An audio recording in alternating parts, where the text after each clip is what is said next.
Chers compatriotes, c'est en ma qualité de président élu de la République du Cameroun que je prends la parole pour qu'en raison de l'extrême gravité dans laquelle nous nous trouvons, j'estime utile de porter à la connaissance du monde en général et des nations qui ont érigé la démocratie et le respect des droits de l'homme comme fondement de leur existence, porter à leur connaissance le fait que tout le peuple camerounais aujourd'hui se trouve le dos au mur, confronté à une menace existentielle de la part de ce régime qui pratique du gangstérisme d'État, qui terrorise nos populations, procède à des purges politiques, purges au faciès, purges dans toutes les régions de notre nation.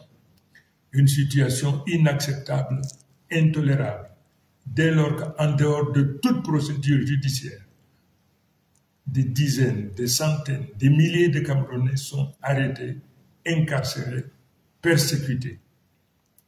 Je voudrais donc également attirer l'attention de tous les Camerounais, mais en particulier de tous ceux qui ont foi en Dieu, du sacrilège, de la profanation auquel s'est livré le président Biya lors de la soi-disant prestation de serment. Le monde entier sait que Biya n'a jamais été élu. La nation camerounaise dans son ensemble sait que Biya n'a jamais été élu. Mais qu'il se permette de poser la main sur la Bible au nom de Dieu. Il apparaît donc aujourd'hui à tout le monde que pour M. Biya, Dieu n'est qu'un instrument qui lui permet donc de réaliser ses basses besognes. Je voudrais donc dire à ce régime qui pratique du gangstérisme d'État, qui se livre à du terrorisme d'État, qui arrête à tour de bras, qui procède à des purges ethniques, des purges au faciès sur l'ensemble du territoire. Je voudrais donc demander à ce régime, du haut de ma responsabilité, parce que élu aujourd'hui de la République du Cameroun, de cesser cette pratique.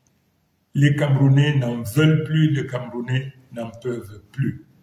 Et pour ce faire, je leur donne 48 heures pour arrêter, pour libérer sans condition tous nos enfants, tous les Camerounais qui se trouvent aujourd'hui dans les prisons du Cameroun de manière générale.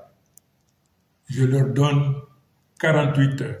Faute de quoi, le peuple camerounais se retrouvera en légitime défense et se sentira libre non seulement de se protéger, mais également de tout faire pour protéger leurs enfants et les récupérer partout où ils se trouvent. Voilà l'information cardinale que je me devais de porter à la connaissance de tout un chacun, mais en particulier, une fois de plus, le divorce désormais qu'il y a entre le président Biya et les religieux, quelle que soit leur obédience. Je vous remercie.